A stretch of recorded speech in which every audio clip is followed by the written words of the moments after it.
Bonsoir, révérend. Bonsoir. Alors, il y a une préoccupation des internautes. Ils veulent savoir, ils veulent lire la Bible en fait, mais ils veulent avoir de la motivation. Qu'est-ce qui peut motiver un enfant de Dieu à lire la parole de Dieu? Wow, ok. Donc il y a des gens qui veulent lire la parole de Dieu et ils veulent, je crois qu'ils veulent avoir plus de motivation parce que déjà, vouloir lire, c'est déjà une motivation.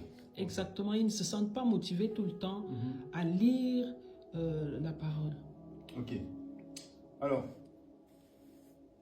je crois que ce qui peut motiver quelqu'un, peu importe la personne, c'est de connaître l'appel de Dieu. C'est-à-dire quand vous savez que Dieu a placé un appel dans votre vie, en fait, ça vous amène à vouloir connaître quels sont, quel est le chemin à prendre pour l'appel. Et justement, j'ai prévu des études bibliques à ce niveau-là, sur ces points-là, qui vont aider beaucoup de personnes à avoir envie de lire, justement, avoir envie de se motiver. J'ai prévu que je ferai des études bibliques, mais en passant par le centre biblique Roua, qui est une école de formation, qui va permettre aux gens de pouvoir étudier la Bible de façon pragmatique et de pouvoir se positionner sur le couloir de leur destinée.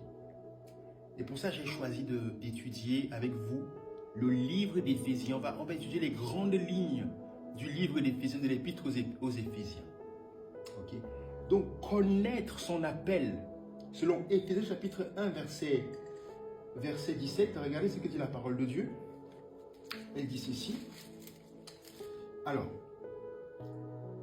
on prend à partir du verset 16, là où l'apôtre Paul dit « Je ne cesse de rendre grâce pour vous.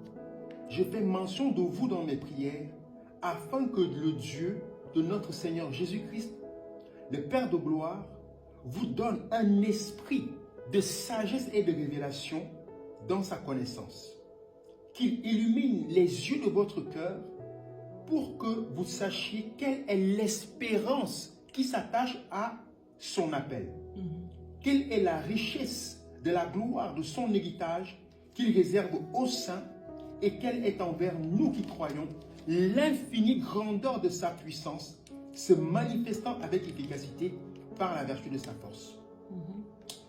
Alors, nous sommes dans le livre d'Éphésiens chapitre 1 et l'apôtre Paul fait une prière pour les Éphésiens. Il faut savoir que les Éphésiens sont des croyants, mais l'apôtre Paul fait une prière pour que ces croyants-là aient un esprit de sagesse et de révélation dans la connaissance de Dieu. Mais pourquoi? Pour que ces chrétiens-là connaissent la valeur de leur appel. Pour que ces chrétiens-là arrivent à capter c'est quoi en fait l'appel de Dieu dans leur vie. Et l'appel de Dieu c'est quoi? C'est la destinée de chacun. C'est le projet de Dieu pour chacun. Si les gens savaient quel était leur appel, quel est leur appel que Dieu a prédestiné d'avance pour eux, je pense que personne ne laisserait plus sa Bible sur son chevet sans la lire. Révérend, j'ai une question. Est-ce à dire que le livre d'Éphésiens a quelque chose de particulier par rapport aux autres évangiles? Le livre d'Éphésiens, en fait, c'est l'une des pépites de tous les épîtres de Paul, en fait.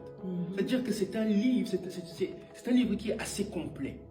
On va trouver dans le livre d'Éphésiens des révélations extraordinaires sur la grâce de Dieu, sur la foi, sur les promesses de Dieu, sur l'appel de Dieu pour chaque chrétien.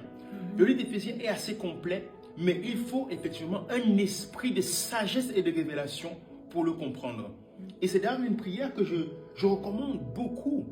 Lorsque quelqu'un me demande pourquoi est-ce qu'il ne comprend pas la parole de Dieu, pourquoi est-ce que quand il lit la parole de Dieu, il ne comprend pas, alors je lui demande de dire à Dieu, de lui donner un esprit de sagesse et de révélation dans la connaissance de la parole de Dieu. Vous comprenez? Le livre d'Éphésiens est assez particulier à ce niveau-là. Il nous parle de combat spirituel. Il parle de l'éducation des enfants, des relations hommes-femmes. C'est vraiment un livre assez complet pour commencer à étudier la parole de Dieu. Mais il faut l'étudier avec révélation.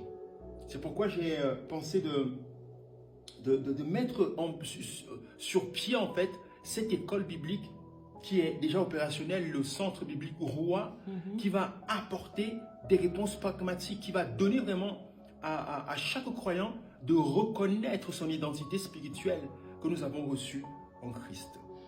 Et c'est dans cette même école, vous faites la messe entrepreneuriale tous les dimanches, révérend? En effet, nous allons commencer des messes entrepreneuriales, donc des temps de partage qui vont édifier les entrepreneurs. Il y a déjà un groupe qui est sur place aussi, sur pied aussi sur les réseaux, donc qui s'appelle la Coalition des entrepreneurs, où nous passons un temps extrêmement puissant avec tous les entrepreneurs qui se retrouvent seuls. Et moi, je suis un entrepreneur, je peux vous dire que quand on est seul, en tant qu'entrepreneur, et qu'on lutte contre souvent des bêtes, cela est très très difficile.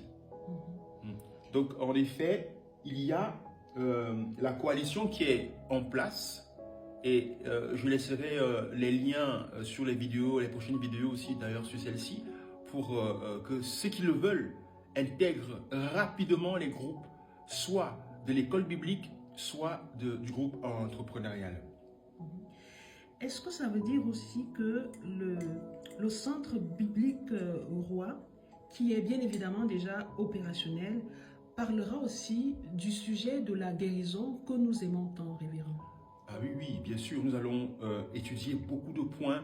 Et mon cœur, en fait, aujourd'hui, je me mets à cœur de pouvoir parler de la guérison, de donner aux gens des clés pour pouvoir sortir des prisons de la maladie.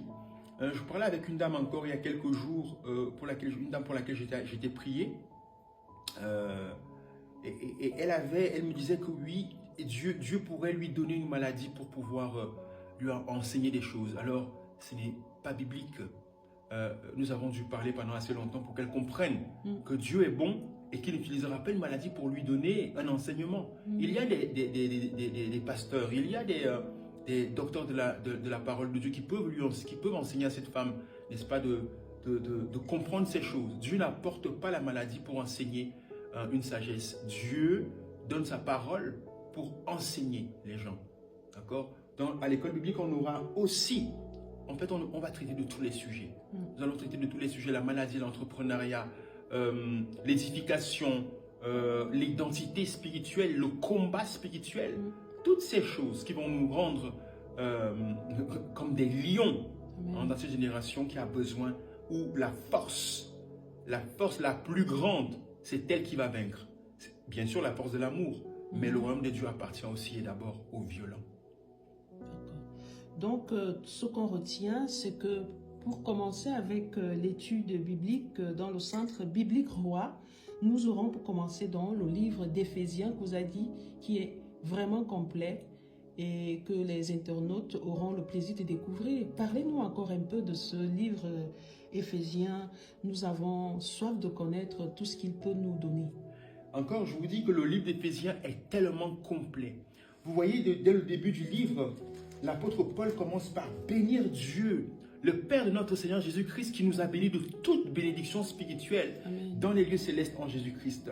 Il faut comprendre où sont ces bénédictions, comment les amener à nous, comment faire en sorte que ces bénédictions qui sont spirituelles soient manifestées dans le monde physique. Nous en parlerons au centre biblique au roi. Il parle de la grâce de Dieu. Nous avons été prédestinés, n'est-ce pas, pour louer Dieu, pour que nous puissions servir à la louange de sa gloire. Amen. Amen. Tout ça, nous en parlerons. Éphésiens est une pépite de tous les épîtres de l'apôtre Paul. C'est vraiment un livre qu'il faut étudier avec beaucoup de révélations. Il faut, j'aimerais vous dire que il faut l'aide des personnes qui ont déjà étudié et certainement l'aide de la révélation du Saint-Esprit. Donc à l'école biblique, le centre biblique va permettre aux gens de pouvoir grandir puissamment dans la connaissance de l'appel de Dieu dans leur vie.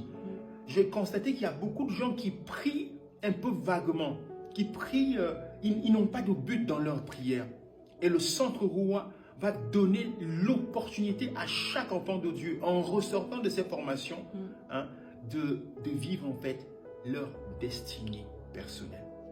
Merci beaucoup, révérend. C'est-à-dire qu'on invite donc toutes les personnes à s'inscrire au Centre biblique Roi, qui est déjà opérationnel pour avoir une évangélisation pragmatique. C'est bien ça, révérend? C'est tout à fait ça. Merci beaucoup, révérend, pour tous ces partages et à très bientôt pour d'autres réponses pragmatiques. À bientôt, merci. Merci à vous. Au revoir. Au revoir.